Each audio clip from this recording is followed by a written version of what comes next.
The Joe Rogan Experience. One of the things that I really enjoyed about your book was when you explained to people that everyone who practices a religion is an atheist. You're just an atheist in regards to Zeus or Apollo. Or the 999 other gods. Yes, right, and yes. that's a home run with this argument. Yes. Because some of us just go one god further. Yes, yeah. But that really is a home run, because this concept of, me and my friends jokingly would always say praise Odin when anything would happen that was pretty good or cool. Yes. We say praise Odin, and I started doing it online, and people really got into saying praise Odin about certain things. I rather like that, yes. Some people got mad at me.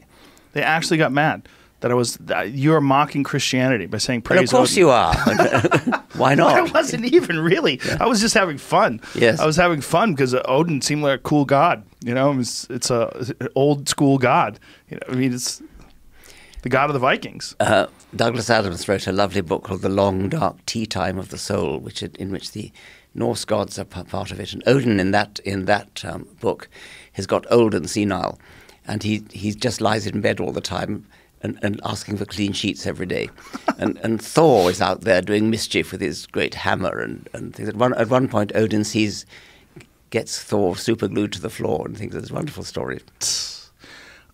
The vast number of different religions. The incredible number. How many actual religions are there? Thousands. Thousands. Yes, I forget how many thousand. But. And many of them share similar belief systems. And it's really interesting when you see how they're the Noah's Ark story is very similar to the Epic of Gilgamesh. And there's so many that you see they probably told this to someone else, and these people moved and of course, yes, it traveled on. And it's just amazing that concept is alien to people. When I was a boy, I was raised Catholic, and I had an aunt who was Jewish, and my uncle married my aunt, and he had to convert to Judaism. And it was like a big deal in the family. Everybody would talk about it. And there was no anger. Everybody loved my aunt. She's a great lady. But it was just strange that he was converting to this other religion. I remember I was 5 years old when this was going on, and I was like, wait. What do you mean another religion? Yes, quite. I was like, what's going on? Yes. And they were like, oh, she's Jewish. I go, what does that mean? What do you mean she's Jewish? Yes. And they had to explain it to me. Yes. And I go, okay, but she believes in God. Like, yeah, they believe in God. Okay, so why is it a different thing? Well, they believe Jesus was a different kind of a thing. They don't necessarily believe he was the guy that we think he was. But if it had been Hindu, they'd have had to explain to you they believe in hundreds of gods. Right, Vishnu and yes. Yeah, and then we'd have to go way back. Yeah. It's just when you first hear that, that was probably put the first seeds of doubt in my head when I was a young boy. When I was like, wait, well, there's more than one? Like I'll never forget that moment, because we were all sitting around the dinner table, and I was just a little kid. And I remember thinking, what do you mean there's another one?